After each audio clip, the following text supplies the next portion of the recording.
Bonjour à tous, c'est Ludovic Leclerc, votre analyste pour investor.be et donc voici en vidéo une analyse plus détaillée de l'évolution probable des indices pour la semaine prochaine.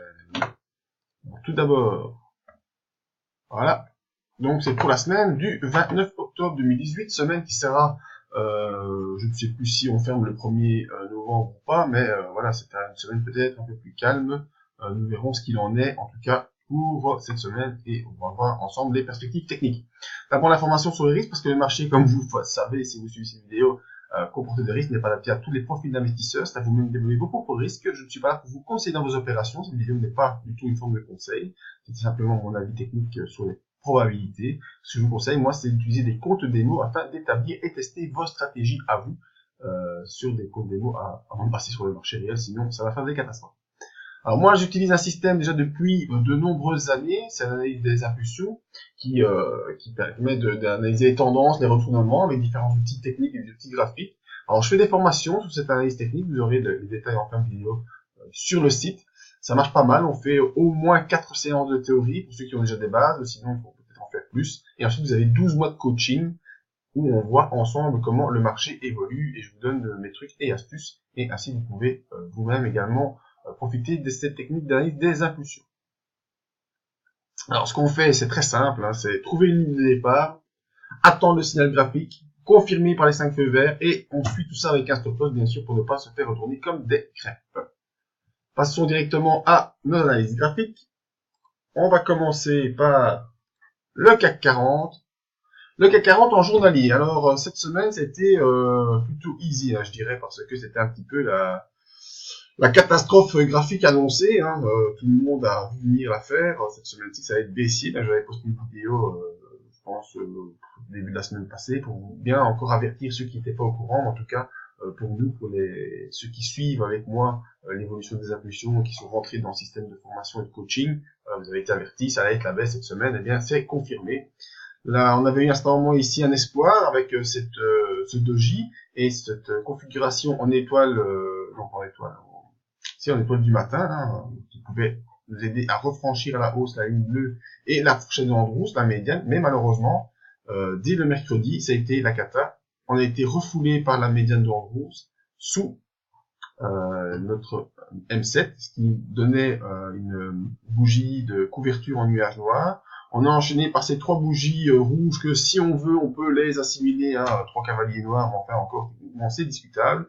Alors le pire, ce fut ici, à l'ouverture de lundi. On ouvre au-dessus de la M7, on enfonce la M7 et on enfonce le support. Et on fait également un avalement baissier de la séance précédente. Donc c'est vraiment une séance catastrophique.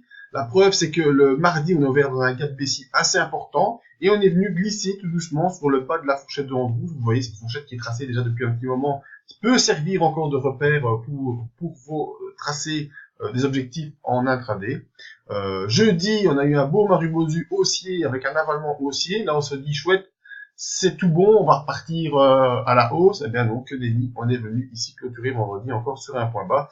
Par contre, ce qui est bien avec ce point bas de vendredi, c'est que voilà, c'est un marteau. Un marteau qui vient se poser sur le bas de la fourchette d'Andrews, hein, n'est-ce pas? Et un marteau qui vient également se poser sur cette ligne mauve. Alors cette ligne mauve, c'est quoi? Ben, pour ceux qui me suivent depuis de nombreuses années, vous savez tous très bien c'est quoi. On va faire un recul de très longtemps. Voilà, la ligne mauve, c'est quoi? C'est la ligne baissière qui nous a tenu depuis 2000, 2007. On y est revenu un peu en 2015. On l'a franchi en avril 2017. Et on est en train de se faire cette grosse bougie ici qui vient se poser sur la ligne mauve. Donc cette ligne mauve, il faut absolument pas l'enfoncer, sinon ça va être la cata. Et on est venu se faire un marteau dessus. Alors ce marteau, qu'est-ce qu'il va nous donner? On voit nos indicateurs. Qu'est-ce qu'il y a? Indicateur d'impulsion. On est en phase d'accélération baissière. On est également en impulsion baissière. Les volumes se barrent. Donc sur le CAC 40, ce marteau pourrait peut-être nous donner début de la semaine un pullback sur cette zone et venir fermer le gap ici pour un retour vers les 5060. Après, j'en sais rien ce qui va se passer, mais moi j'ai coupé toutes mes positions baissières pour lundi matin et on va probablement venir faire le test de cette zone-là. Peut-être qu'on poussera jusqu'à la médiane, je n'en sais rien. En tout cas, voilà, début de semaine, moi je vous dis début de semaine, ce sera à la hausse. En tout cas, je vais la jouer comme ça sur le CAC 40 en tout cas. Voyons si on peut tirer le même genre d'analyse sur le DAX. Également, voilà, je vous ai déjà mis la flèche, hein, vous la voyez. Je peux la supprimer. Alors, sur le DAX également, un marteau ici sur cette ce gros couloir baissier, qui est le couloir hebdomadaire baissier qui tient déjà depuis malheureusement un bon moment. Donc on est venu faire également un marteau sur ce support. Donc probablement également que sur le DAX, on va aller se faire un petit rebond ici en direction de la médiane ou de la M7. Donc début de semaine haussière également sur le DAX. Alors sur le SP500, la semaine c'est mal fini. Voilà, plein de flèches partout parce que je viens de vous faire l'analyse. Je viens de faire l'analyse hebdomadaire. Voilà, supprimer ça pour avoir un peu plus de visibilité. Mais enfin, vous avez vu le sens que ça prend. Alors, ici, on a un doji d'hésitation. Doji d'hésitation qui nous montre bien que, probablement, on se pose des questions de savoir si est-ce que lundi, on va pas refaire une hausse. Sinon, on va déjà commencer à fermer des positions baissières ici, vendredi. Donc, également sur le SP500, probabilité de début de semaine baissière. On a une divergence également sur le RSI entre le 11 octobre et le 24 octobre, divergence haussière également. Sur les histogrammes du MACD également, une divergence haussière. Par contre, sur le BV, ça continue à baisser.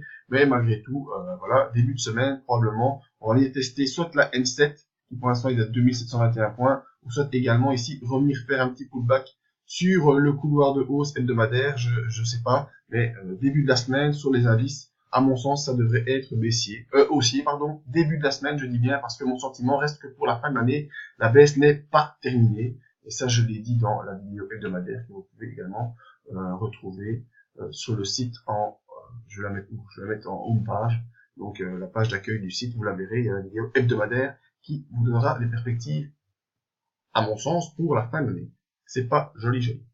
Enfin voilà, ces vidéos, vous les retrouverez sur le site. Donc la vidéo hebdomadaire, elle sera ici à la place, elle va remplacer celle du 24 octobre qui était vraiment une alerte pour tout le monde, en tout cas ceux qui n'avaient pas deviné la chose.